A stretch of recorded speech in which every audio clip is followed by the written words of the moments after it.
Good evening, brothers and sisters in the Dharma.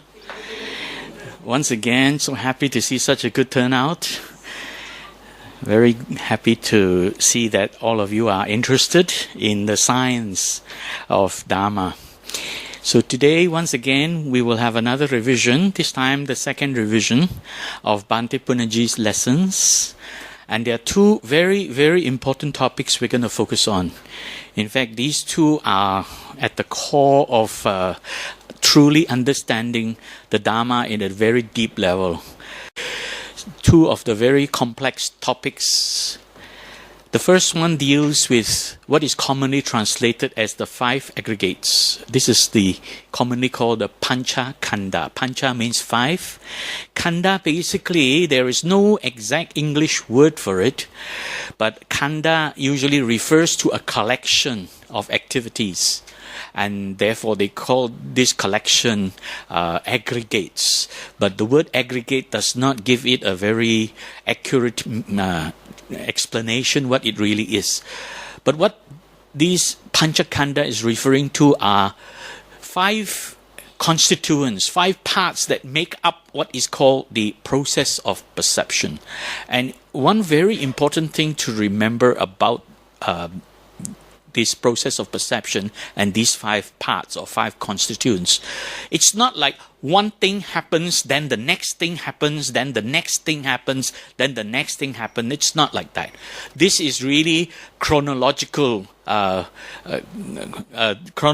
sequence, but the 5 aggregate is not a chronological sequence. It's a logical sequence. Bhante has always called this kind of logical sequence that an antecedental concurrence. Meaning, concurrence means it's happening at the same time. Antecedental means there is a particular sequence behind it, but this sequence is not chronological. It's not in time. Right? But in this case, it is really logical, meaning that one condition arises, and when one condition arises, it gives rise, it contributes to the arising of another.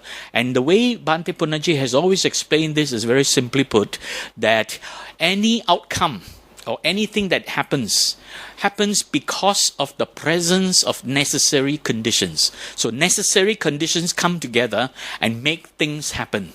So that's really what it is. It's not like this comes together, followed by this, followed by this, followed by this. There's no followed by. It's all coming together and then something happens. Right? So that is really what is known as logical antecedents. So Pañca-khandha is really like that. You got to look at it like that. Right? And then the next topic we're going to talk about is how we personalize the body. And this condition is described very well throughout the sutras, called Sakkāya DT.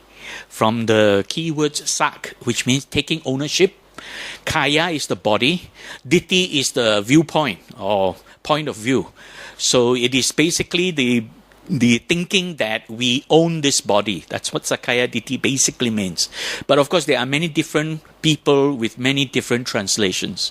Everything I show you today, you will find different teachers having different translations. One important thing is, if you really want to learn from what Bhante Punnaji is teaching, you got to think in 2 ways. One way is to think in an experiential way. Bhante has always taught us to think in an experiential way, that things arise and fade away. Everything is experiential. Don't think in existential terms that, oh, there must be this exists. People who think in existential terms will describe the mind as though the mind exists, that the mind can leave the body, move to another body, that kind of thing. That is existential thinking. So experiential thinking is to think like a flame. When a flame ignites, it causes the neighboring material to burst into flame also. So that is not like as if the flame moved from point A to point B. So that is really experiential in the sense that one thing arises and then gives rise to another. So it's very important to think in terms of experiential terms. And another important thing, if you really want to understand and embrace what Bhante Punnaji teaches you, you have to look at it from a scientific perspective. The reason is Bhante Punnaji's explanation draws a lot from science. Of course, he takes it first from the sutras, and then he uses the science to support it. And his translations are based on scientific findings. So if you can actually prove it with science, then it makes a bit more sense. So the key today, we're going to look at this Pañca-khandha, is to look at the scientific explanation of this thing people call 5 aggregate. But Bhante always calls it the 5 constituents of the process of perception. Meaning in this process, which is experiential, there is a perception that arises. And the arising of this perception is dependent on the presence of 5 conditions, of 5 constituents. So that's how we understand the term, the 5 constituents of the process of perception. Because the process of perception is an experiential condition. It is something that arises and fades away, arises and fades away. Experiential. And at the same time, it is dependent on the presence of 5 constituents, of 5 conditions. So what we're going to do today is examine what is sanya, which Bhante translate as sensation. Now, I will not go into what other people translate and why they translate wrongly or whatever. We're not here to talk who is right, who's wrong. I'm just going to present to you Bhante Punnaji's translation. I may, from time to time, just refer to what other people translate, but if they think that their version is right, it is not up to us to enter into any debate. We're here to understand from a scientific perspective what Bhante Punnaji has taught us. The word sanya is often translated as perception. But actually, I'm going to show you today why sanya is not perception. It is in fact sensation. And what is sensation? And then also we're going to take a look at Vedana. Vedana is the feeling associated with every sensation. It is not an emotional feeling. But just because at some point in time in the past, some Westerners have translated Vedana as feeling, therefore some people in modern day assume the word feeling to mean emotional feeling. But again, Bhante Punnaji points out this is not emotional feeling. Because at this point in time, this feeling is not referring to emotion. Emotion hasn't arisen yet at the time of the arising of sanya and vedana. Right? And then, of course, they get put together, and the putting together is called Sankara, which Bhante translates as mental construction. It's very important to refer to the word mental. Sankara has often been translated as construction, and that's pretty accurate. But then again, what kind of construction?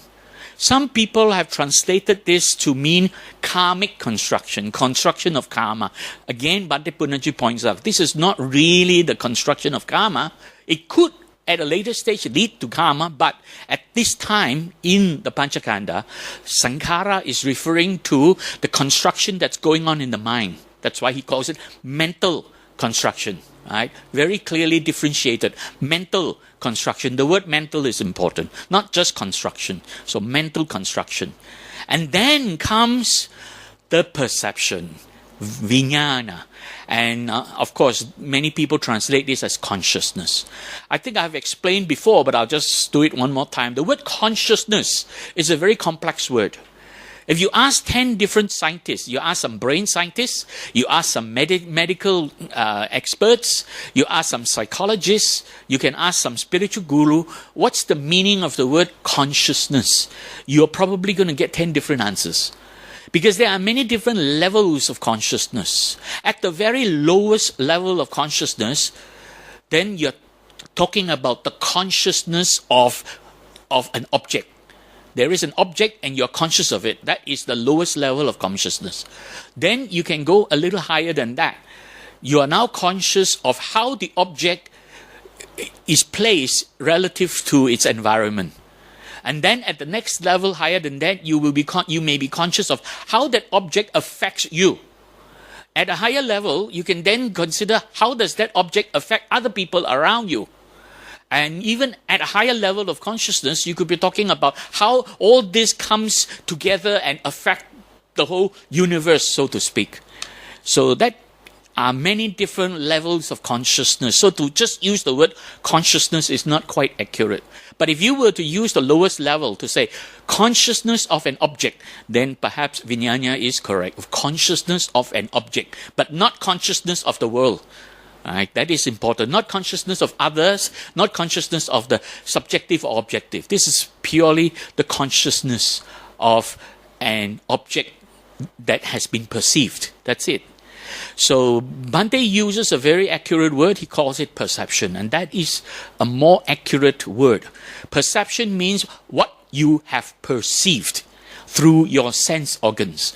It can't go wrong.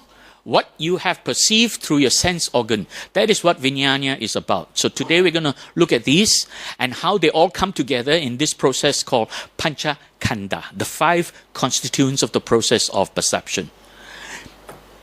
And I need to go on, if we have time, to finish off the next part, which is to do with this personalizing of the subjective experience, upadana, and that leads to the notion of a self-centered existence, that I exist, the body is me. But this self-centered existence is quite a deep thing. So there are more to it. But today I'm only going to touch on the surface of a very simple aspect of this self-centered existence, and that is thinking that the body is me. That's all. There is more to it, but I'm just only talking about thinking that the body is me, is I. I am the body. The body is I. So that is Sakkāya DT. So that is because of our personalization of the experience, and this process of personalization is called upadana. Okay. Now, because today's sharing is largely graphical, showing you diagrams and not so much verbal, not a lot of words, and there'll be a few videos, so it was quite daunting for me to try to compose the notes. I think it'll be much easier if I will just save all these slides into a PDF file and send it to you. So for those of you who are in my mailing list and in my WhatsApp group, the Relax and Introspect WhatsApp group, you will get a copy of it. For those who are not, at the end of today's presentation, you will see my number and my email address. Just drop me a note and I'll put you in. So Bhante has always taught us, when we look at ourselves, we don't look at ourselves as some kind of existence. We look at ourselves as some kind of an experience. So who am I? I am just the experience of an organism in an environment. Right? So this is a very neutral, non-religious view. Because some people will say, who am I? I'm God's creation. That is a very religious view. Some will say, who am I? I am evolution's product of evolution. Then you have the other extreme. So you have the evolutionists against the creationists. Right? And that would create some kind of debate. We're not here to debate who's right and who's wrong. We are not even to prove anything.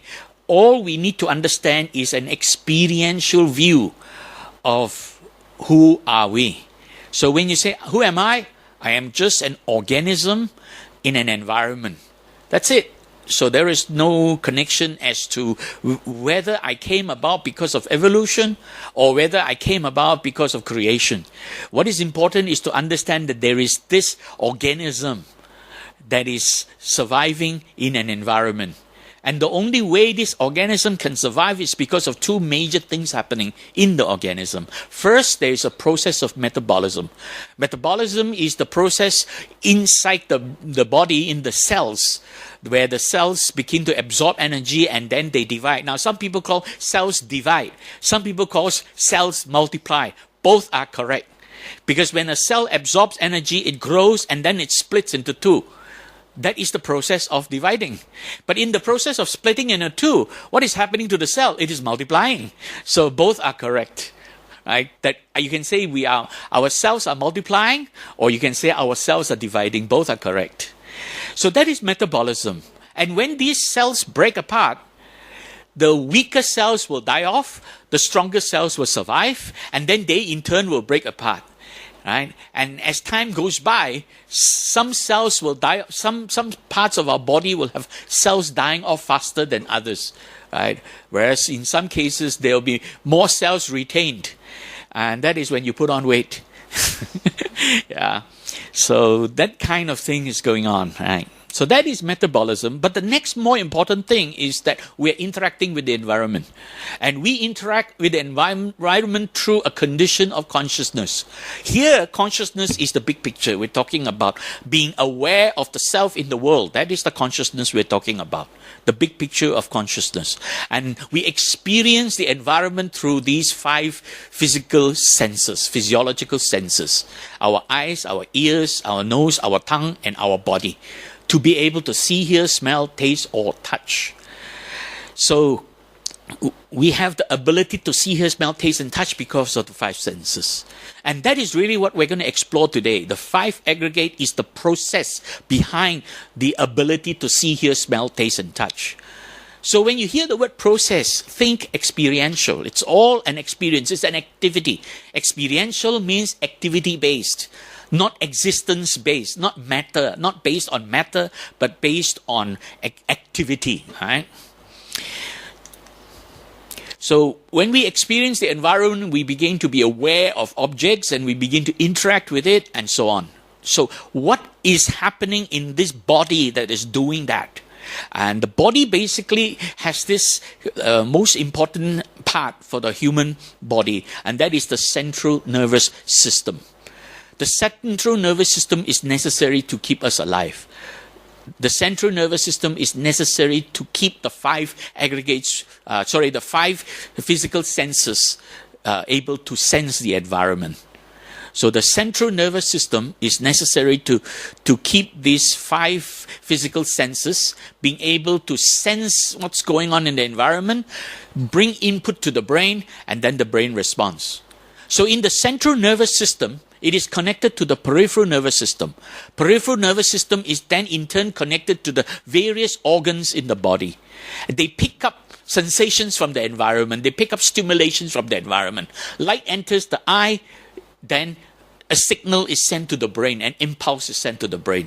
Sound enters the ear, and then the ear will react. The audio sensitive cells in the ear drum, they will react and they will send impulses to the brain. Right?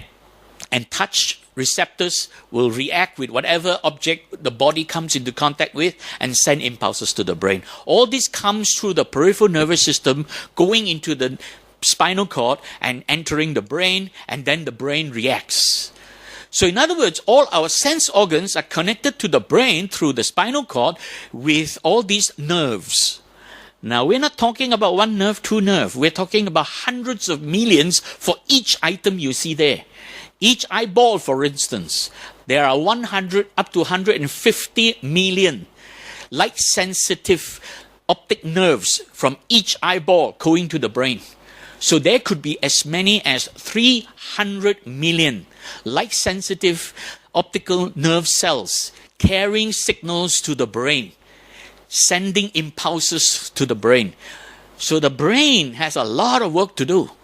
And then there is, of course, the ear, where we have auditory nerves carrying signals from the eardrum to the brain. I didn't research on the numbers, but of course it is not as numerous as the eye. The eye is perhaps the most complex sense organ. So we're going to use the eye as the model. We study the most complex one, the rest become easy to understand. And auditory nerves goes to the brain. And then when we talk about nose, we have the olfactory nerves going to the brain. When we talk about the tongue, then we of course have these gustatory nerves going to the brain, or taste, from the taste receptors in the taste buds, and so on. There's also the body. I didn't show the body because I ran out of space on the diagram. But basically, from all over the body, there are all these touch receptors. I'm going to show you a little bit about the touch receptors later on. And we're going to, in fact, look at some of the main organs, right? The eyes, the ears, and the touch, the body. These are the 3 we're going to examine. So the brain receives this and starts to process it. The part of the brain where it comes in is the brainstem. It comes through the brainstem, and from there it branches out to various parts of the brain. And it goes through the limbic system before it reaches the thinking brain. The limbic system is the emotional brain. So in a nutshell, everything you see, hear, smell, taste, and touch, the signals will go through your emotional brain before it reaches your thinking brain. And your emotional brain reacts first. Right? This is why we have a tendency to be able to react emotionally long before we are able to think about whatever we have seen, heard, smelled, taste, and touch. So we go back to a previous example that the experience of seeing is dependent on necessary conditions. What necessary condition? Apart from the lady looking at the dog, there has to be light. So light is the important ingredient, the important part that must be present in order for us to be able to see. If this room is completely pitch dark, you can't see me, I can't see you. So because of light, we can see each other. Because of light, you can see the projection screen and so on. So light is reflected from the object. Now think about this. Think in experiential terms now. What enters your eye is the light reflected from the object. It enters your eye. And then the eyeball is the sense organ that picks it up. And then in the process, there is a process of perception, right? When you pay attention, there is a process of perception, and that produces a mental image of what has been perceived. This is the whole process that goes on, and it continuously going on and on and on, as long as your eyeballs are open, as long as there's light, so as long as there are these necessary conditions. What are some of the necessary conditions? Of course, apart from the fact that the object is still there, well, the dog runs away, you can't see the dog anymore, right? So apart from the fact that the dog is still there, the object is still there, your eyeball must be open and in good working condition, because if you are blinded, even though you have eyeballs, you can't see, right?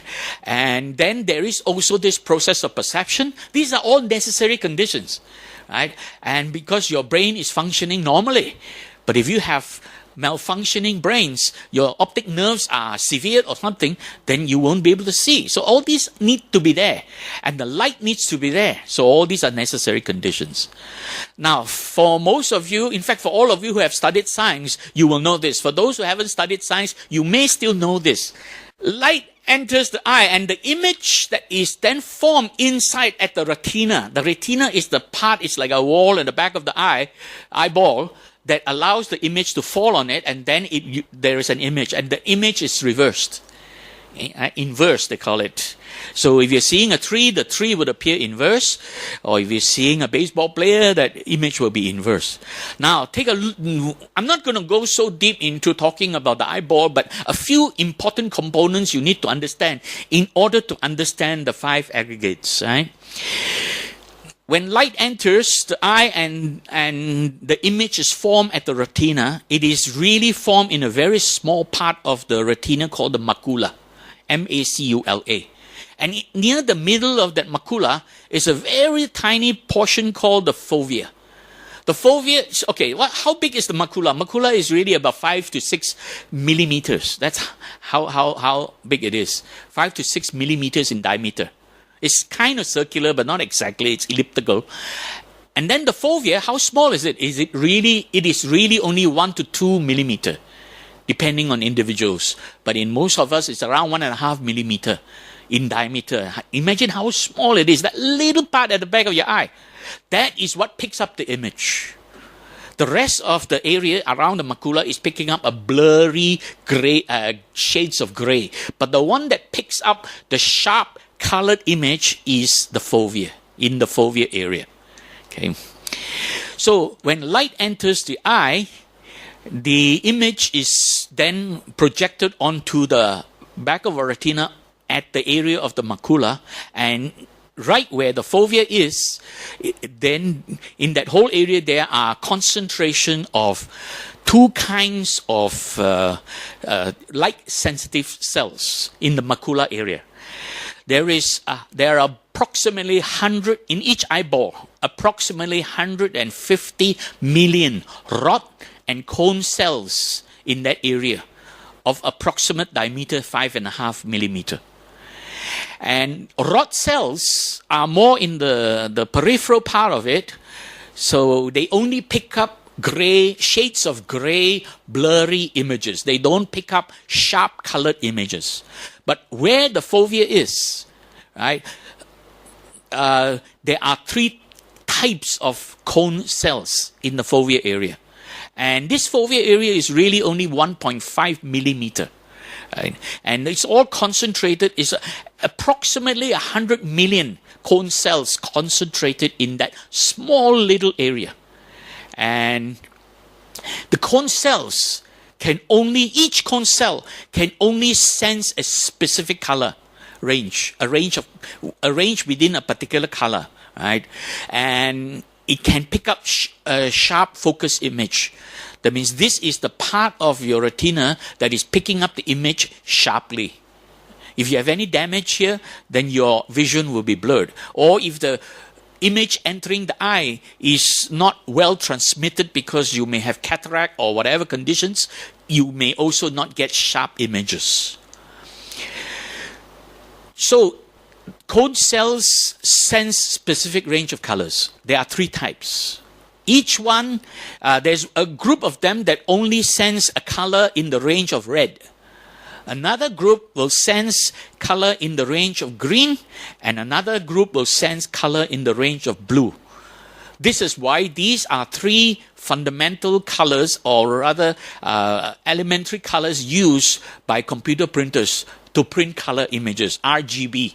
All of you will know that, red, green, blue. In that part, each cone cell can only sense a specific color range. The range around the red area, the range around the green area, or the range around the blue area. Each cone cell can only sense one range. So there you can see in the image. Then you will see some gray cells. The gray cells are the rod cells. Rod cells are found on the peripheral, and they pick up the blurry part of the image. That's why they call it peripheral vision. Your peripheral vision is picked up by the rod cells. Your clear, sharp, focused vision is picked up by the cone cells. So when an image comes into the eye, lands on that macula area, and in the fovea where it is picked up sharply, what is being picked up? Your eye, your retina is picking up pixels, not smooth image. Pixel, just like a computer color printout. It is printed out in individual pixel. If you ever taken a color printout from a computer and you take a magnifying glass big enough, magnify enough to see it, you will see individual dots of red, green, and blue. Right? So that is what it is. We are seeing in pixel form. In other words, each cone cells is picking up a particular color range, sending the signal to the brain. Therefore, it is really like a jigsaw puzzle, sending jigsaw pieces. So all these cone cells are each one sending a particular pixel to the brain. So the brain has to try to put it all together. So it sends it through the optic nerves, 150 million from each eyeball. At any one time, 300 million light-sensitive cells, optic nerves, going to the brain. And it is not just 300 million signals. It is 300 million signals moment to moment. Every moment, 300 million, 300 million, 300 million, 300 million. And how many moments are these? Millions of them every second. Multiply that out. 300 million. Don't have to do much. Just say 100 million times. 300 million times 100 million, how many is that? Figure out. That's what your brain has to process. Because these light waves are entering and hitting, striking on the retina, on these individual light sensitive cells continuously. It's almost like millions and millions of times every second. And there are 150 millions of them. So you multiply that out, you will know how complex this is going to the brain. That's why the eyeball is the most complex of all the 5 sense organs. Now let's take a look now at a short video. I'm going to show this video one more time, but please take note, try to appreciate what is being said. All right? Some scientists claim the simple act of seeing a colour triggers a spontaneous reaction in the nervous system. This is automatic. It isn't caused by any association, but by the wavelength of the colour. Objects reflect light at different wavelengths. Our brain interprets these wavelengths as different colours, from blue, the shortest wavelength, through green and yellow, to red, the longest.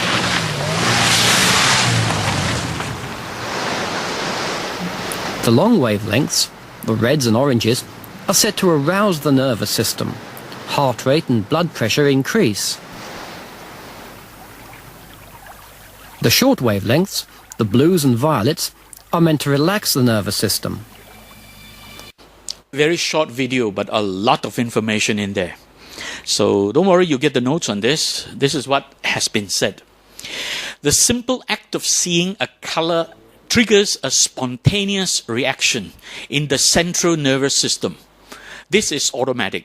So what was he referring to? He was referring to the light-sensitive cells. Because the light-sensitive cells, the nerves, optical nerves, is part of the central nervous system. It is in the peripheral nervous system. So when light strikes at each of these light-sensitive cells, these optic nerves then react by sending an impulse to the brain. So that is the spontaneous reaction he was talking about. It isn't caused by any association, but by the wavelength of the color. That means at this point in time, the word association is commonly used to mean that people are thinking, oh, I see this, this is this. So it is not caused by that anymore. It is caused by the wavelength of the color. So here is referring to specific wavelengths. And objects reflect light at different wavelengths, right? And our brain interprets these wavelengths as different colors. So in other words, what goes into the brain are different wavelengths of light being reflected from the object. And the brain assigns color to it. So seeing the wavelength is a kind of rupa, assigning what color it is. Is it red color, blue color, green color? Assigning a color to it is like a kind of nama. But actually at this level, it is very, very low level. I'll go into that in a moment. And the blue, right? This is important. Blue, which has short wavelength. Now, what is short wavelength means? High frequency, right? Short wavelength, all the way through green, yellow or red, which is then the longest wavelength. This is the range of visible spectrum.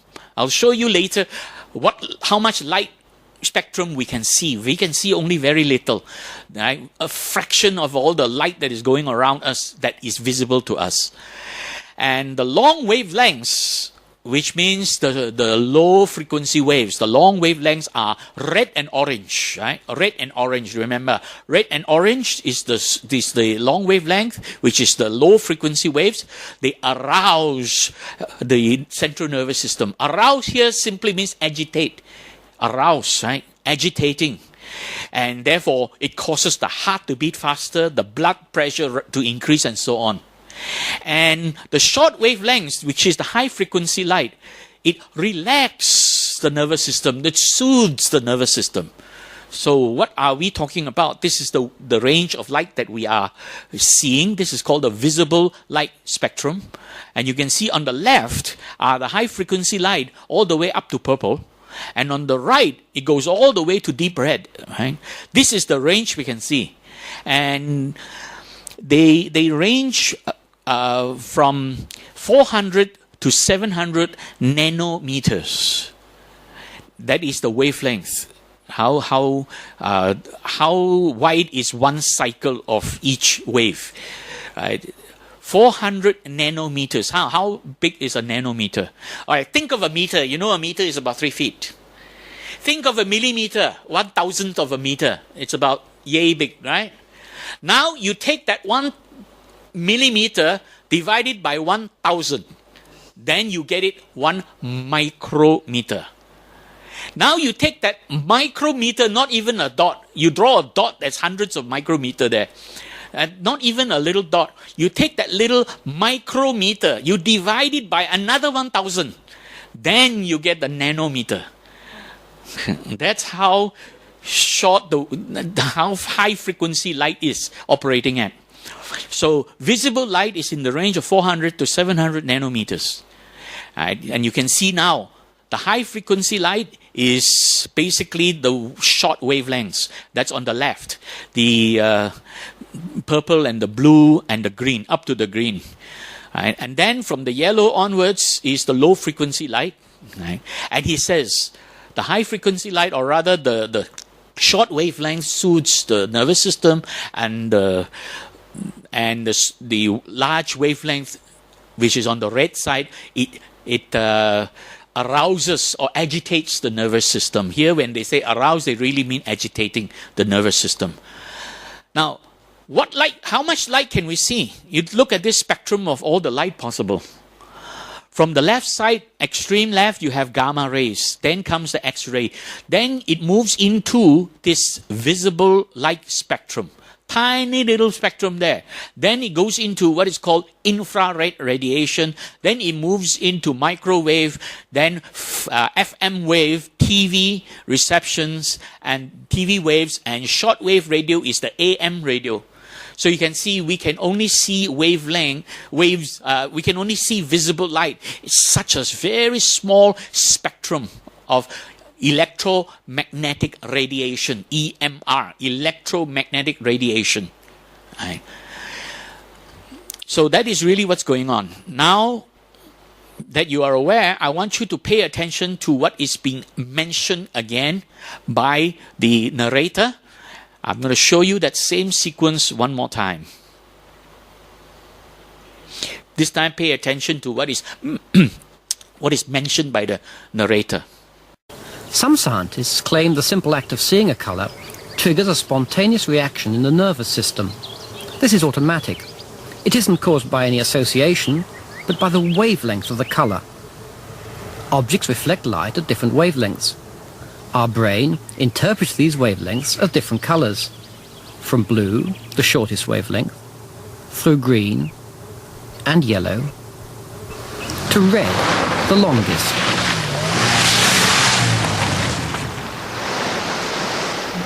The long wavelengths, the reds and oranges, are said to arouse the nervous system. Heart rate and blood pressure increase. The short wavelengths, the blues and violets, are meant to relax the nervous system. Okay, let's examine those narration one more time. Spontaneous reaction. This is really the sanya, sensation. Each light-sensitive cell is picking up light within the range that it is able to pick up. If you're talking about rod cells, then they pick up any kind of light, gray shades in the visible spectrum, shades of gray. But if you're talking about the cone cells, then it is specific color range, either the red or the green or the blue light range. Then it will send it to the brain. So this spontaneous reaction is the light-sensitive cells reacting to light, sending an impulse to the brain. That is sensation. That is sanya. That's what Bhante has translated as sanya, sensation. It is sensing light. Then this thing about arousing the nervous system is agitating the nervous system. This is the unpleasant feeling associated with red light, yellow light. So this is really unpleasant feelings, Vedana. And then the green, blue and violet light, it soothes the nervous system, pleasant feeling.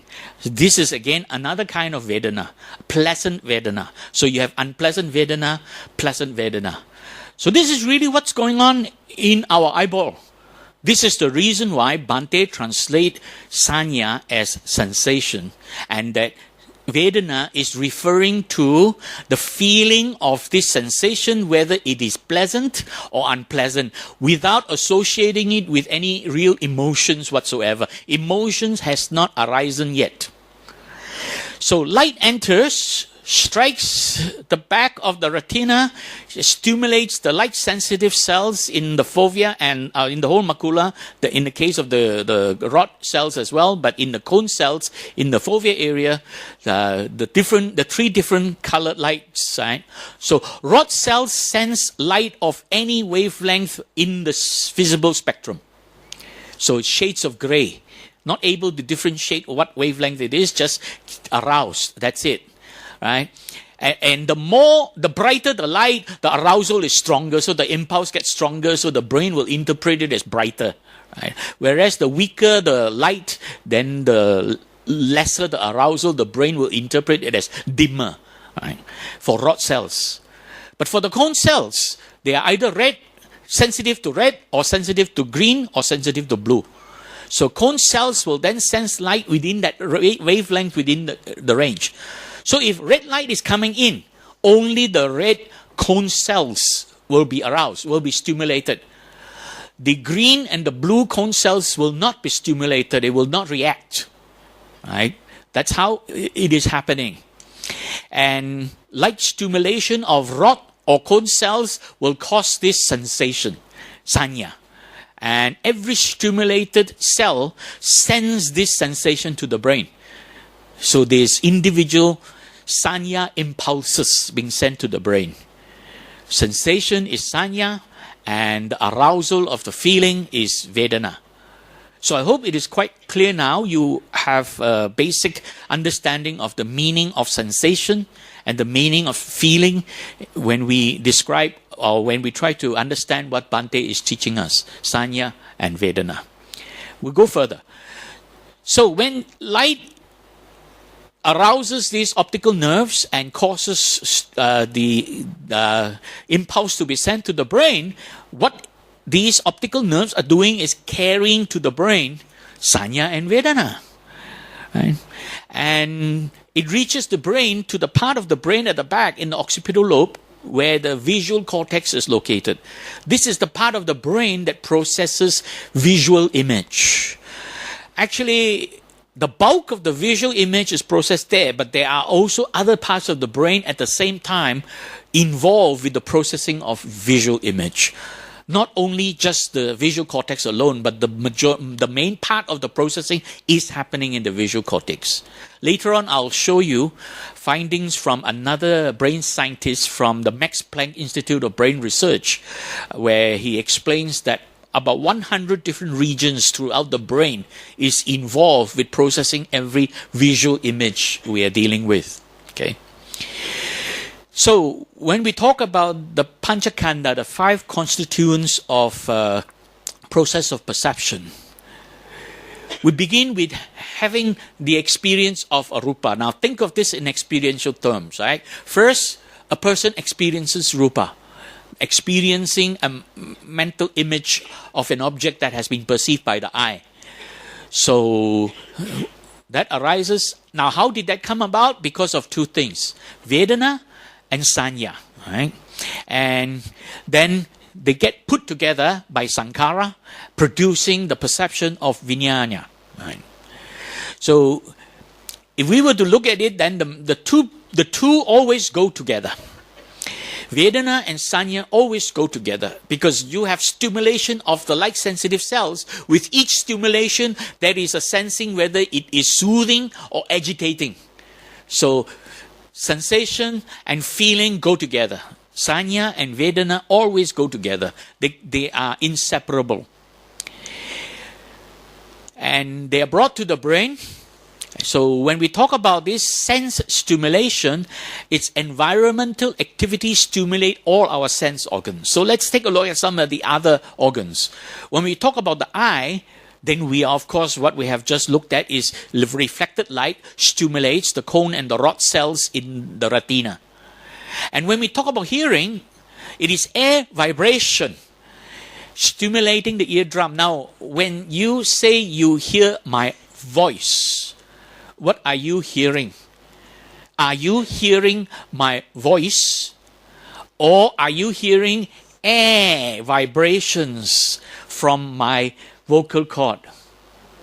You're not hearing my voice. Just as you are not seeing Billy Tan. You are seeing light reflected from Billy Tan.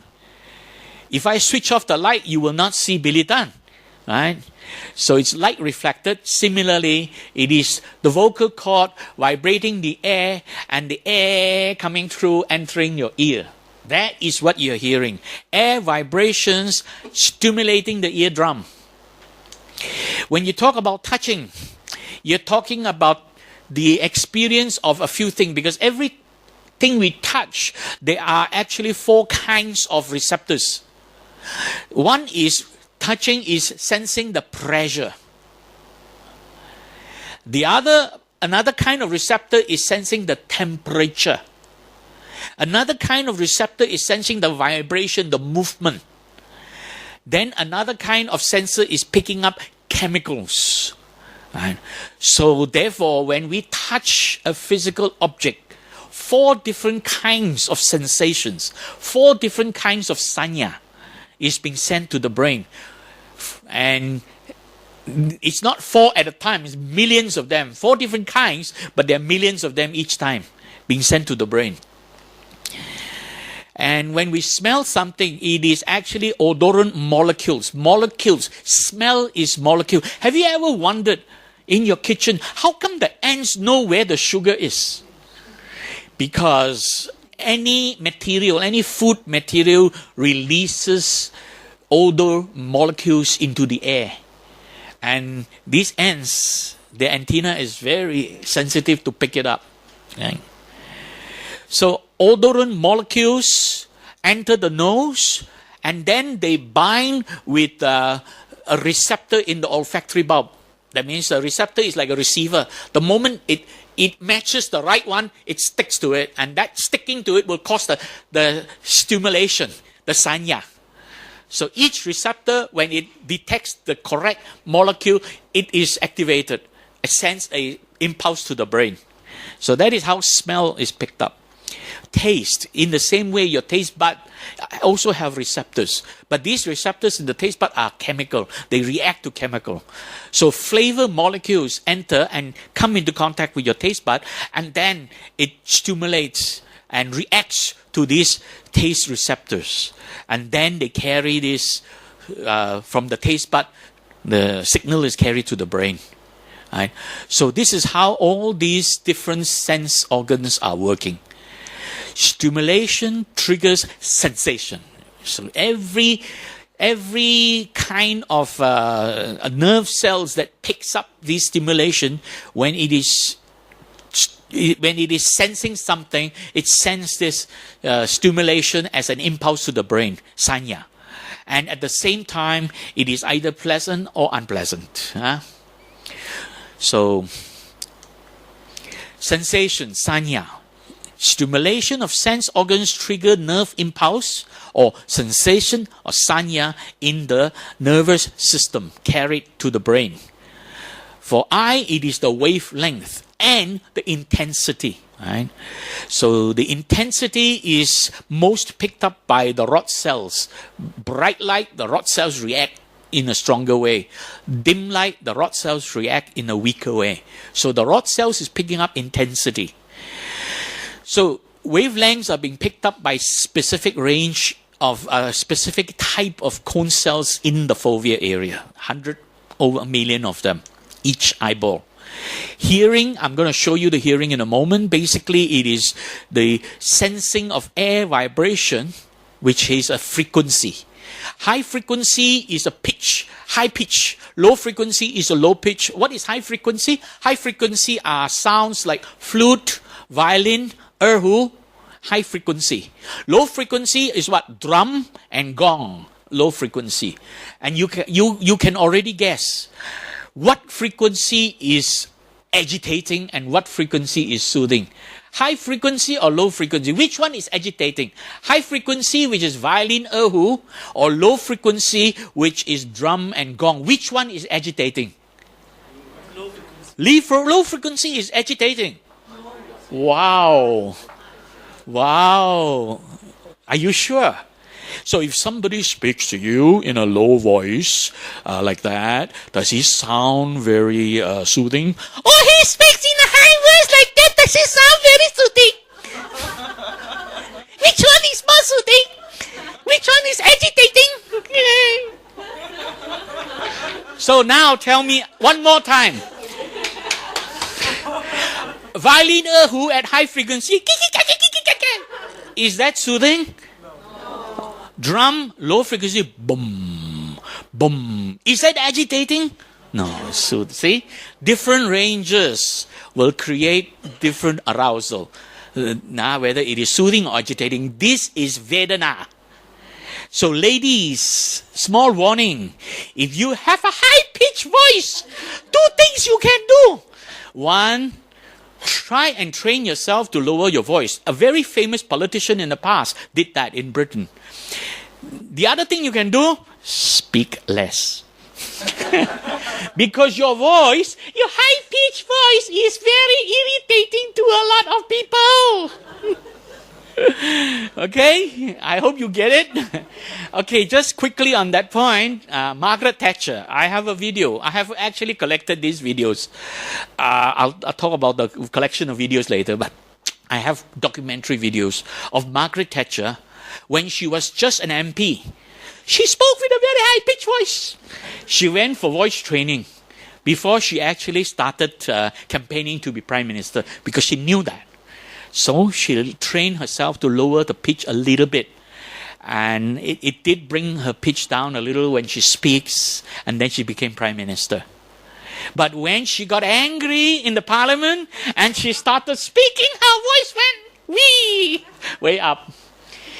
Another very, very famous American politician already has a fairly low voice, but she actually went through voice training because her husband, of the ex-president, was very smart, taught her how to go through all kinds of training to bring her voice down. You know who I'm talking about?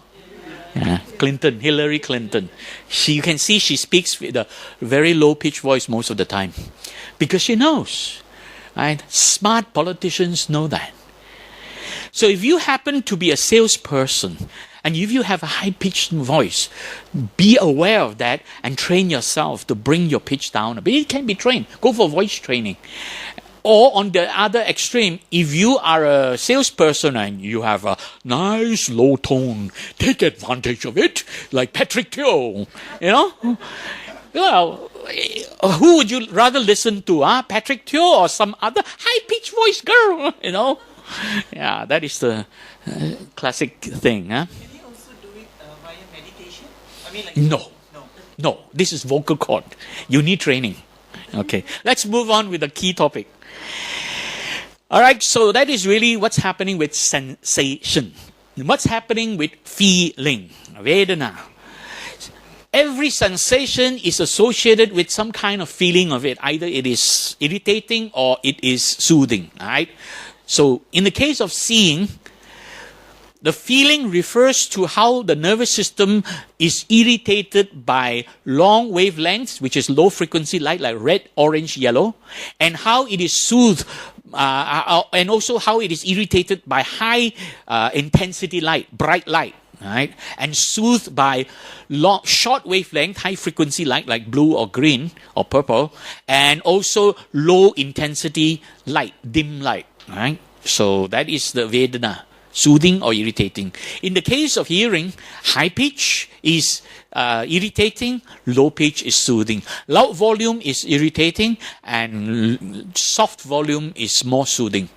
So in everyday life, which is the one very irritating sound that most of us will hear throughout the day other than a high-pitched voice lady. We put that aside. In most homes, especially young couples, young couples, which is the most irritating sound in the household? Crying baby. Of all the sounds in the world, the crying baby is rated as the most irritating regular sound we are hearing. Right? But of course, there are some other sounds which is not regular, but it is irritating. It's like somebody scratching on a blackboard and it goes, you know, that kind of sound. Because that scratching sound reminds us of a crying baby. See, crying baby, the voice is always high-pitched and it's always loud. So when it's high-pitched and loud, that's how bad it is.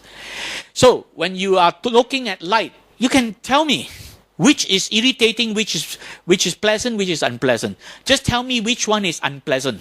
Which is unpleasant, A or B? A. Which is unpleasant, C or D? D. Which is unpleasant, A or C?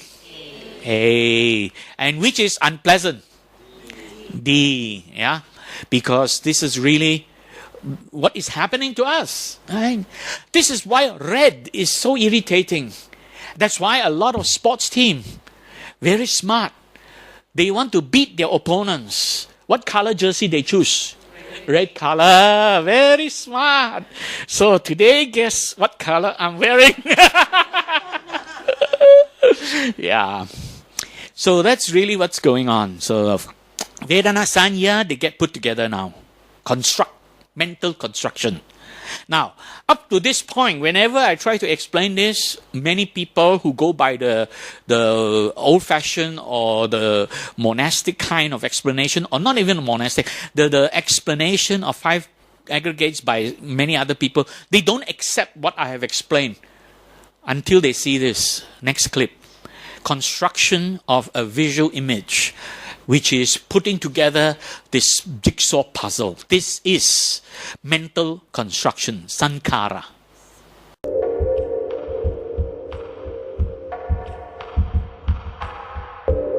Ophthalmologist Dr. Bill Elwood takes a snapshot of the back of the eye. What you can see here are blood vessels running over the surface of the retina, and beneath them are light-sensitive cells, which allow you to see. Lining the inside of each eyeball, there are over 100 million light-sensing cells. But only the bigger cone cells see in colour. And amazingly, only in one tiny area of each eye are there enough of these cone cells jam-packed tightly together for sharp colour vision. Most of the retina gives you vision which is quite blurry, apart from this very small area in the middle. Just that smudge that we can see there. This little smudge here that gives you really fine, detailed vision. And that bright spot is even odder, an area which is completely blind. That's where all the blood vessels come in and out, and where all the optic nerve fibres go back to the brain. And there's so much going on there that there aren't actually any light-sensitive cells in that area. And that corresponds to your blind spot. So it is a very odd design. So if our eyes are designed with a blind spot and a mostly blurred image, how do we see the world in such intricate detail and vivid colour?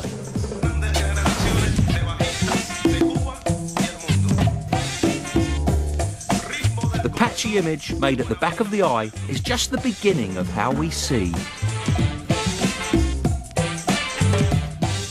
As our eyes dart around, we make sure that anything interesting is lined up on our sharp spot, so we get a good look at it. And you don't know you're doing it, because the brain takes these jerky snapshots and creates a nice smooth movie of the world. And the brain also compensates for the blind spot. Because our eyes give us slightly different images, we can combine them to give one complete picture.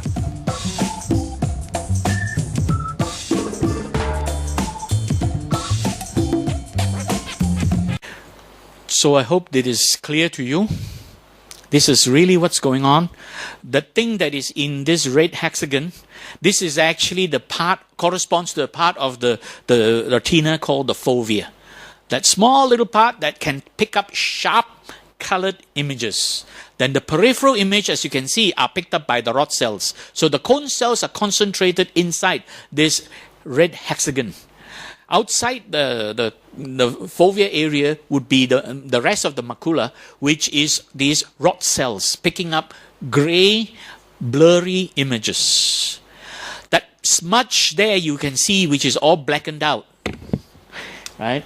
That the one that is near the middle there, this one. This is the part of the retina where all the light, all the nerve cells are coming through. So there it is not sensing any light. So we all have one blind spot each. You know, there are some, we know that we have blind spot. Blind spot means if you stare at one image, there will be a part of the eye that cannot see. But you don't notice it because you have two eyes. Right? There are some people very smart, you know.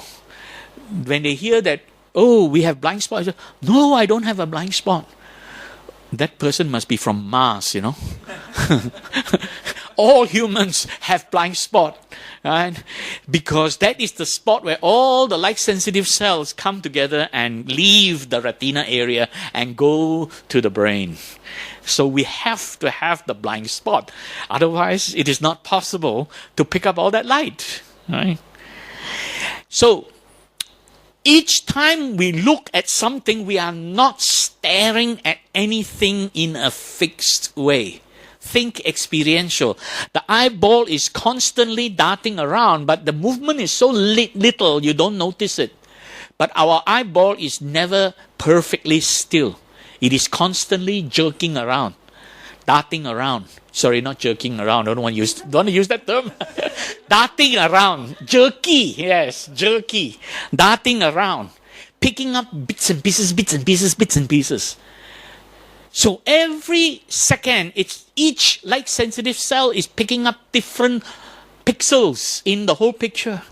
Amazing. All this, 300 million of them are being sent to the brain at any one moment. So 300 million going boom, boom, boom, boom, boom, millions and millions of times each second.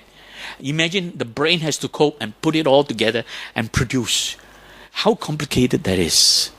That's really how complicated it is. Producing a clear image. In a similar way, the ear is a much simpler organ. So sound waves enter the ear canal and strikes the eardrum. Behind the eardrum, there are 3 bones connected together called the ossicles. These 3 bones connected together, whenever a little sound moves the eardrum a little bit, these 3 bones have the function of amplifying the action. So when sound enters the ear, it is actually entering in terms of waves of air. So the waves of air will impact on the eardrum, and that impact on the eardrum is very, very minute. You can't even measure it. So minute, but yet these 3 bones amplify that action, that activity.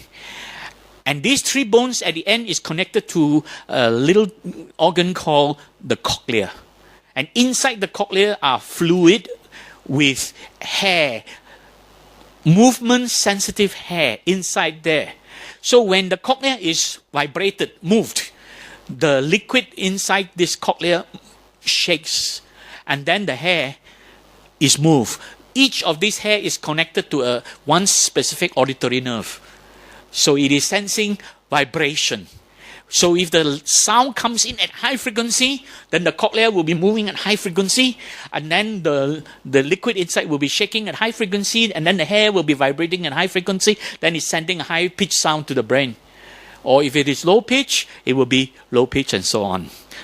So let's take a look at that. Sensation of hearing sounds.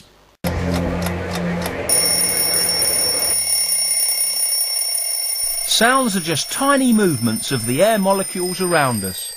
But our ears contain a wonderful system for detecting these faint ripples in the air.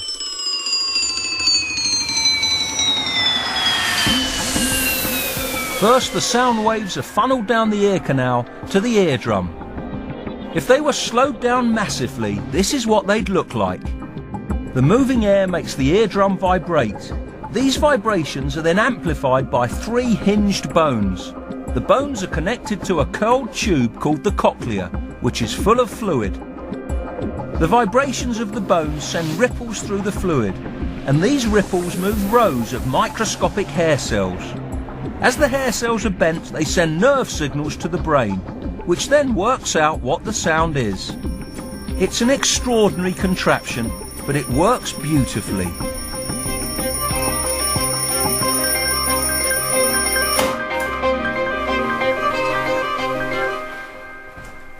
So I think the important thing here to understand is what is Vedana, what is Sanya, and what is really Sankara. Putting it all together, then you have the perception, right? Then the mental image arises.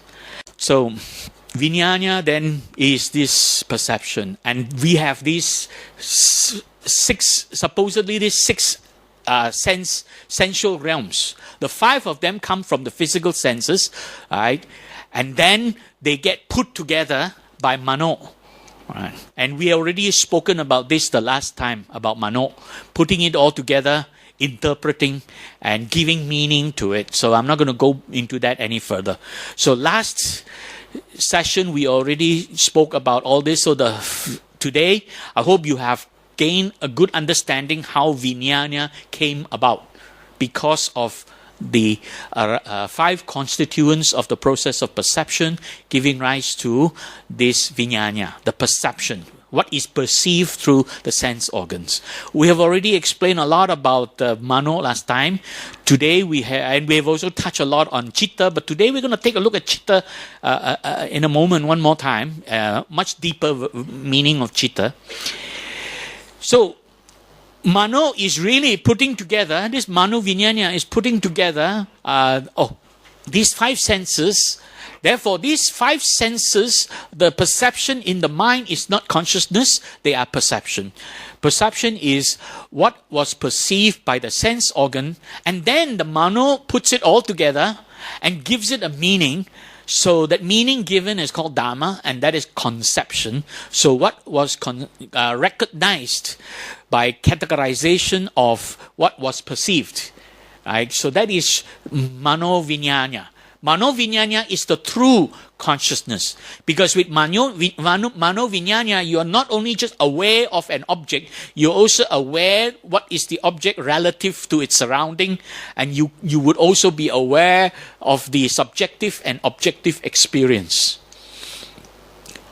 So when environmental activities stimulate the sense organs, Pañca-khandha arises, and then it is this vijnana that produces the perception.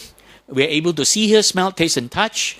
It is the sanya that produces the mano, the cognitive process, where then the mental image arises, and then mano tries to interpret it with cognition, and by referring to categorized memory of past experiences, and then giving it a meaning, a concept, right, a nama to each rupa. Right? So concept of an entity identified as a dog. Right? So that is the nama. Whereas the mental image of the dog is the rupa. And the Vedana is triggering the arising of the chitta.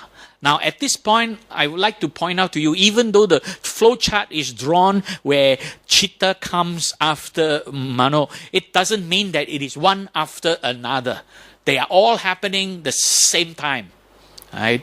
So it's antecedental concurrence. It is concurrently happening. So the affective process arises, and because of the affective process arising, it leads us to react emotionally. And this emotional reaction is actually, first comes in the form of a volition, wanting to do something. If it is something pleasant, we want more of it. Lust and greed for pleasant sensations. If it is something unpleasant, we want to get rid of it. Anger, aversion, hatred towards the unpleasant. And if it is something neither pleasant nor unpleasant, we want to let it be, allow it to exist. And at the same time, that is really the moha, the delusion of a self-centered existence. Lust and greed is lobha, and aversion and hatred is dosa, and delusion of self-centered existence is moha. That's really what it is. And then we begin to do something about it. Now, this is the time when we create karma. Where there is chetana, then there is karma. Chetana is the intention, the volition. Without chetana, then you are not creating karma.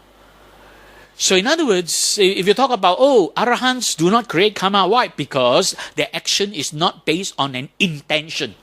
Their action is based on the 4 Brahma Vihara, based on metta, karuna, mudita, upekkha. They're not based on intention. Intentions are emotional. The ones in red are emotional. So intentions are emotional. So that's why they don't create karma. But we, Puttujana and not yet enlightened beings, everything that we do, there is an intention. And very often that intention is selfish, self-centered. I, me, and mine. So there's a volition involved, and there's karma. Where there's volition, there's karma. At this point, then you're producing karma. So karma comes after you have perceived the object. You have completed the perception of the object, and you have actually personalized that experience into subjective and objective. Then you begin to have an intention, volition, and then you take action, whether skillful or unskillful. With every action that you take, right, whether it is skillful or unskillful, there is a consequence. And those three things go together. Chetana, karma, and the consequence, vipaka. So when you do something, the fruits of what you do will ripen at some point in time. And that fruit, the ripening of the fruit is the vipaka. And that can happen immediately. It can happen later on. It can happen at the end of your life. It can also happen in your future lives. So this is really how we create karma, because we have an intention. So without chetana, there is no karma. Actions are not karma. Actions with intention, that is karma. Okay.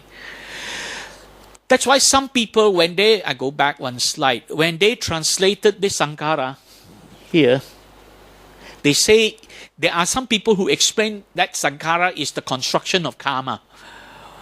As you can see in this picture here, karma hasn't arisen yet because karma depends on chetana.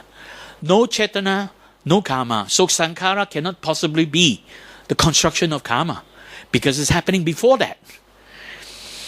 So I hope this is now clear that Sankara here, relative to the Pañca-khandha, is referring to the mental construction. There are many kinds of Sankara, quite a few kinds of Sankara. So in this case, talking about Pañca-khandha, this Sankara is really the mental construction of putting together the jigsaw puzzle. The brain has sensed all the jigsaw puzzle pieces, now putting it all together into the big picture. Vijnana. Vijnana is sometimes referred to as the big picture.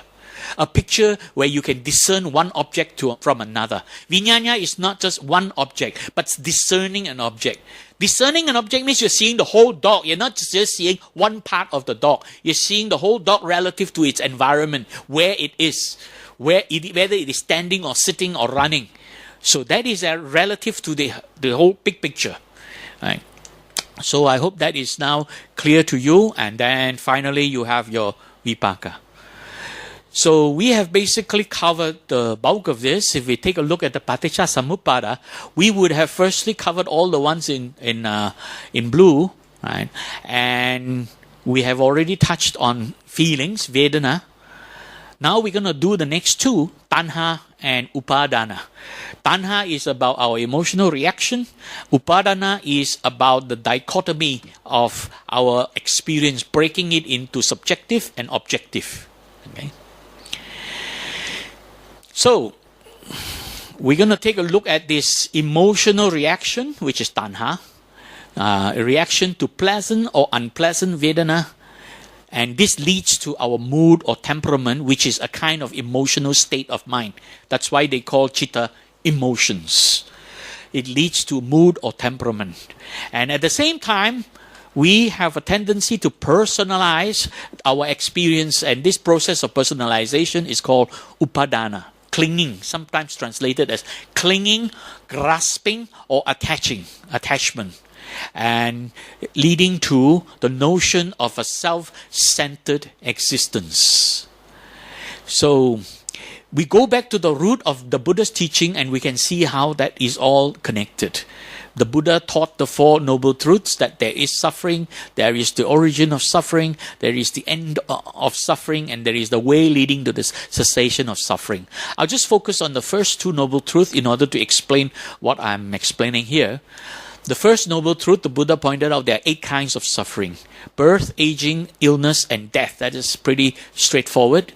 Then there is separation from what is pleasing, union with what is displeasing, and not to get what one wants. So these are the 3 conditions that lead to suffering. And that is when we have experienced something that we enjoy, that we like, that we find pleasant, that has helped us, that we're happy about, Now we no longer have it. That is number 5, separation from what is pleasing. Or we know something, or we have experienced something to be unpleasant, or something that is uncomfortable. Now we are stuck with it. And that is number 6, union with what is displeasing. Or we have a desire of something that hasn't happened yet. We wish for something. We wish for a pay rise. We wish for a young man who hasn't found a girlfriend yet. He wished to start a family with a pretty girl and so on and so forth. So all this wishing, but he hasn't realized it. You haven't realized what you wish for. And that would be number 7. But it is number 8 that brings us the most suffering. The 5 aggregates subject to clinging. See, I'm using traditional translation here, or common translation. I don't want to use the word traditional. It's really popular translation. 5 aggregates subject to clinging. And the Pali word in the sutra is coming from 3 key words. Pañca. Right? Well, I don't know how to pronounce that, but it's Pañca, Upadana, Khandha. Pañca means 5. Upadana means clinging or grasping, or in the case, Bhante Punnaji calls it personalizing. Khandha, what is popularly translated as the aggregates, but actually it's this collection of compilation of these 5 constituents that make up the process of perception. Right? So this is really what's bringing us a lot of suffering. And we end up clinging on to every experience. To put this last phrase in simple terms, what it's saying is, because we cling on to every experience, that is what brings us suffering. Right? Clinging to every experience brings us suffering. And this clinging is because of the Pañca-khandha. We are seeing, hearing, smelling, tasting, and touching, and we remember it and we cling on to it. And the cause of the suffering basically is the second noble truth, where it talks about craving, and that word tanha. I'm using popular translation.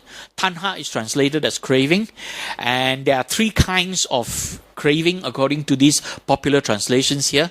What really is tanha for sensual pleasures, tanha for non-existence, tanha for continued existence. Tanha for sensual pleasures is kama tanha. That word kama is really not as in creating kama, but sensual desires is kama, single M, kama tanha. Craving for non-existence is, so the kama tanha is really like lobha. We're experiencing lobha because we lust and greed for something pleasant. Craving for non-existence is something unpleasant. Then the reaction there is dosa. Dosa means aversion and hatred towards something that is unpleasant, displeasures. And then the third one, craving for continued existence, is moha, the delusion of a self-centered existence. We want to continue to exist. Well, we all want that. This is core human nature, in fact core animal nature. Every animal wants to continue to exist, and some animals continue to exist. In the case of animals, other than human beings, they want to continue to exist by transmitting their genes to the next generation. This is why animals like tigers and lions, they want to rule that little harem of females and produce offspring so that they can continue to exist in the next generation. This is normal animal instincts. They just want to transmit it. That's why when a lion takes over a group of female lionesses, the first thing he does is to kill off all the offspring from the previous king, the previous lion, because they want to continue to exist by progenation, pass on to the next generation. But human beings want to exist not only by that. We have a little bit of that. That's why we give our children our surname. We want to pass on to the next generation. But we also have the delusion that this body is going to continue to exist. That's why it says craving for continued existence. How many of you want to die tomorrow? Okay, maybe tomorrow is too soon. How about next year? Oh, that's also too soon. How about 5 years from now? Still too soon. Do you want to live as long as possible? As long as you can? No? So when would you like to die? What year? You don't know. But until you know, would you like to keep on living? Yes. That is craving for continued existence. We all have it. You're not the only one. Okay, so craving is from the root word tanha. So it's really emotional reaction. And there are 3 kinds of them. So I won't go into detail explaining this one. I'll just send you the slides. Basically, they're talking about 3 kinds of tanha. We're a bit short on time, so I'll just rush off a little bit on this. Sakkāya DT. How we begin to personalize the body as the self. When you look at this picture, you have already seen earlier on the important part we talked about in Pañca-khandha. When you look at this picture, you now realize that 150 million light-sensitive cells in each eyeball is picking up bits and pieces from this picture. You're not seeing one picture of Citino. You are seeing pixels, bits and pieces, jigsaw puzzle of Citino.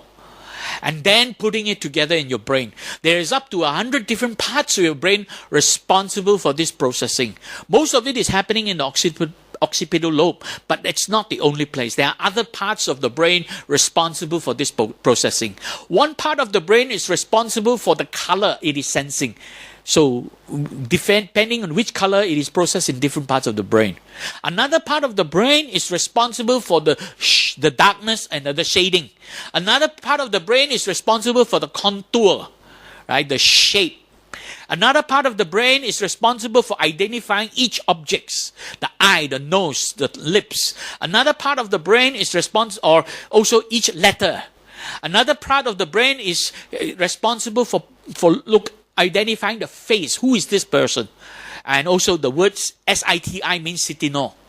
Another part of your brain is responsible for the whole thing coming together and say, this is the former famous singer, right? Very pretty singer. So let's listen to this scientist, Dr. Wolf Singer, director of Max Planck Institute for Brain Research. What has he got to say? He says there's no seat of the self. Areas of the cerebral cortex, about 100 of them, which are interconnected very, very intensively, one with the other. But there is no evidence for a convergence center or for a pyramidal hierarchical organization. These areas, they deal with very different inputs, like from the eye, from the ear, from the touch senses. And then there are areas which belong to the so-called limbic system, which attach emotional connotations to the contents of conscious experience. So there is no single place in the brain where an observer could be located or a command structure could be implemented or where the self could have its seat. It's a highly distributed system in which many, many functions occur simultaneously, and there is no coordinator. They self-organize. So there is no coordinator, no observer, no seat of the self. So let's take a quick look at what he has just said. He says that the brain is a highly distributed, dynamical system that lacks a singular convergence center. In other words, different parts of the brain are simultaneously processing different aspects of our experience. There is not one place where it tries to put it together. You see, the whole thinking brain, that whole process is the Mano. Mano is not just one point in the brain, no. The whole cerebral cortex processing everything. That is the Mano. But at the same time, within here, within the brain itself, there is no one place where it is the conductor of the orchestra, so to speak. There is no convergence center. Right? A lot of people used to think, it's all in the thinking brain that is the conductor. Well, not really. The thinking brain is responsible for certain functions, but it is not not the one that is putting all this together. It is making decisions afterwards. Right? This is responsible for the chetana and the karma that comes afterwards. But whatever is happening in various parts of the brain. Okay. So there is no coordinator, there is no observer, there is no seat of the self. This is the core. The scientists have not been able to find any part of the brain responsible for this thing called the self. So you could say scientifically there is no existence of self in the brain. And there is another scientist, this Dr. Wolfsinger is actually the director, he's the director emeritus of Max Planck Institute for Brain Research. And there is another very famous brain scientist, Antonio Damasio. He also pointed out how this notion of self comes to mind. This self arises in the mind and thinks that the body is the reference point for the self. What is consciousness? What is a conscious mind? Well, first of all, it is a mind which is a flow of mental images. And of course, consider images that can be sensory patterns, visual, such as you're having right now in relation to the stage and me, or auditory images as you're having now in relation to my words. That flow of mental images is mind. But there is something else that we're all experiencing in this room. We are not passive exhibitors of visual or auditory or tactile images. We have selves. We have a me that is automatically present in our minds right now. We own our minds, and we have a sense that it's every one of us that is experiencing this, not the person who is sitting next to you. So in order to have a conscious mind, you have a self within the conscious mind. So a conscious mind is a mind with a self in it. The self introduces a subjective perspective in the mind, and we are only fully conscious when self comes to mind. So what we need to know to even address this mystery is, number one, how minds are put together in the brain, and number two, how selves are constructed. But what about the self? The self is really the elusive problem. And for a long time, people did not even want to touch it, and because they say, how can you have this sort of reference point, this stability that is required to maintain the continuity of selves day after day? And I thought about a solution to this problem is the following. We generate brain maps of the body's interior and use them as the reference for all other maps. So let me tell you just a little bit about how I came to this. I came to this because if you're going to have a reference that we know as self, the me, the I in our own processing, we need to have something that is stable, something that does not deviate much from day to day. Well, it so happens that we have a singular body. We have one body, not two, not three, and so that is a beginning. There is just one reference point, which is the body. So let's take a look at what he has said. Antonio Damasio basically says that the mind is a continuous flow of mental images, which is exactly what I have already described earlier on with the Pañca-khandha, continuously sending these impulses to the brain and forming the perception and then the mental image continuously. 150 million from each eyeball and producing this mental image on a continuous basis. And that's why it looks like a continuous flow. The brain is no different from a movie camera. When you see in a film, in a movie, or even in videos, you can see the movement. Movement is not smooth movement. Movement is individual shots of the hand. One shot like that, next shot, next frame, next frame, next frame. So it looks like a smooth movement. The same thing. We see people moving. So we're not really seeing people moving, but we are seeing people going. That's really what we are seeing. Right? So that is really moving. So a continuous flow of mental images.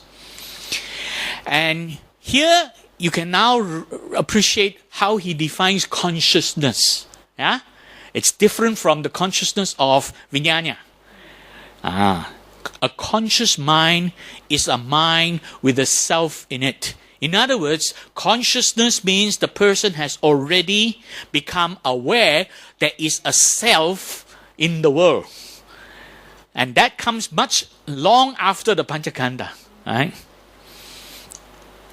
And the self introduces this subjective perspective in the mind. That means there is this belief that the subjective is the self. Exactly what Bhante has been teaching us. The subject, we personalize the subjective to be the self, the objective to be the world. And we are fully conscious. That means that again, he's repeating the definition of consciousness.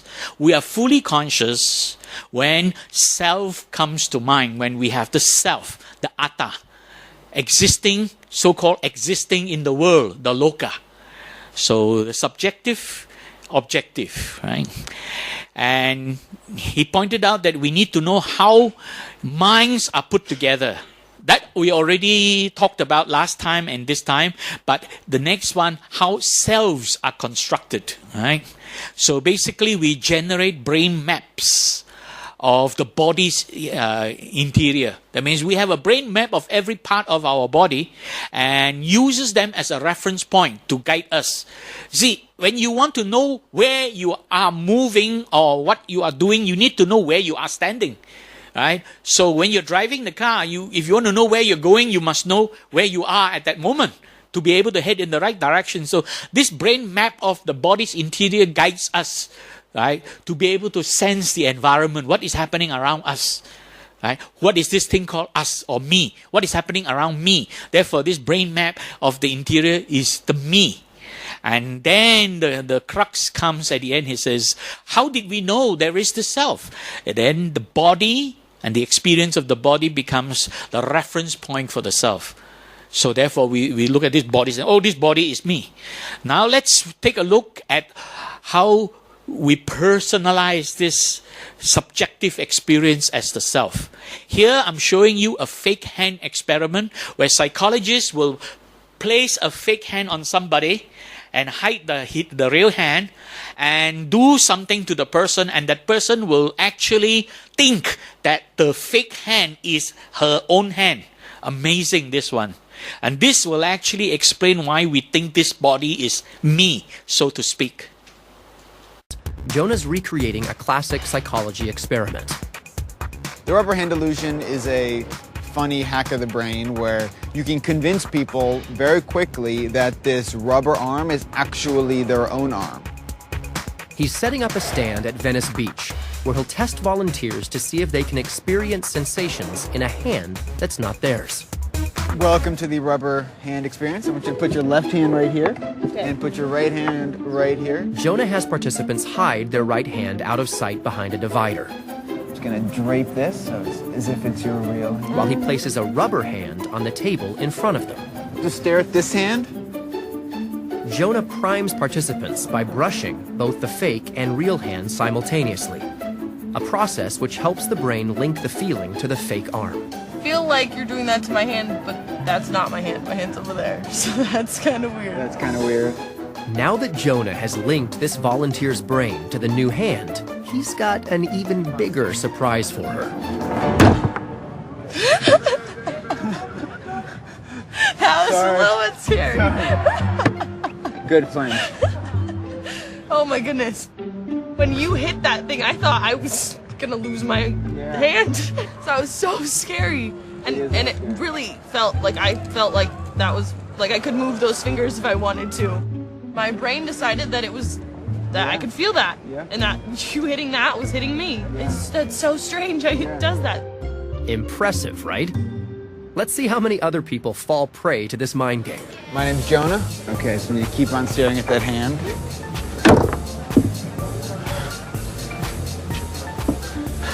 That was crazy. That was crazy. Okay. Oh wow, that scared me. That scared you?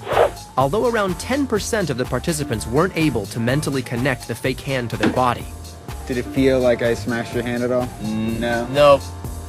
Most felt some kind of phantom sensation, if not actual pain. Jonah is hacking into these people's mental body maps, Oh my God. causing them to connect information inaccurately. Right. So let's take a look at how this worked. What did he do? He was actually having them place the real hand hidden behind, and then a fake hand that is the person is looking at. And then he's brushing both hands at the same time. So the hidden hand, the real hand that is hidden, is actually feeling the sensation. But the eyes are looking at the fake hand being brushed. And the person doesn't realize that his real hand is also being brushed at the same time. So when he sees the fake hand being brushed, somehow the mind has made a connection, a clinging, a grasping, an attachment, a personalization that this fake hand is my hand because I am feeling the brushing. He's feeling the brushing and then he's seeing the hand being brushed at the same time. So therefore that mind has personalized, oh, this is my hand somehow. Of course, he's not saying this is my hand, but there's a feeling that connection, that clinging happens so automatically. So that's really what's happening here.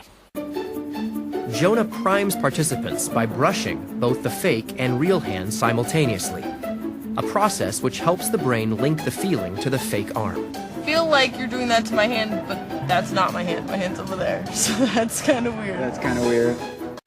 This is the fact that when you feel pain, it's just a feeling. But because people translate that feeling into emotions and say how it affects me, and start to personalize it that if they feel the suffering. So pain and suffering are two different things. Pain is a sensation. Suffering is an emotional reaction to that sensation. Now I show you how people can train their mind not to react to pain sensations. And this is one of the world's best. Tim Cridland, I don't know if he's still doing it. He used to perform in Las Vegas until a few years ago. They press a set of nails against his whole body. And press. Before, some parts of the body started to bleed, but they had to stop because he couldn't breathe anymore. But until then, he never experienced any, or never expressed any pain. Amazing how he can do that. We've all heard of mind over matter, but is it possible for your brain to turn off its response to pain?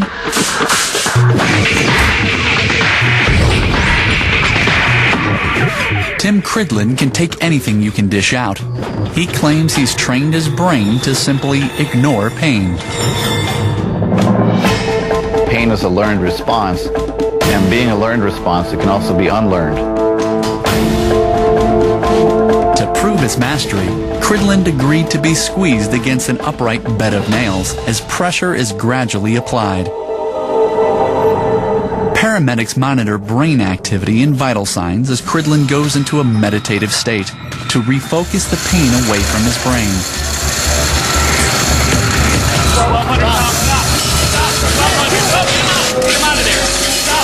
He's able to withstand 1,200 pounds, the equivalent of a small car, before halting the experiment. You're gonna pass out. Getting a squeeze. It wasn't the nail. His vital signs support his claim, as they showed no significant changes. He felt no pain. He just couldn't breathe. So apparently, our brains can block things out.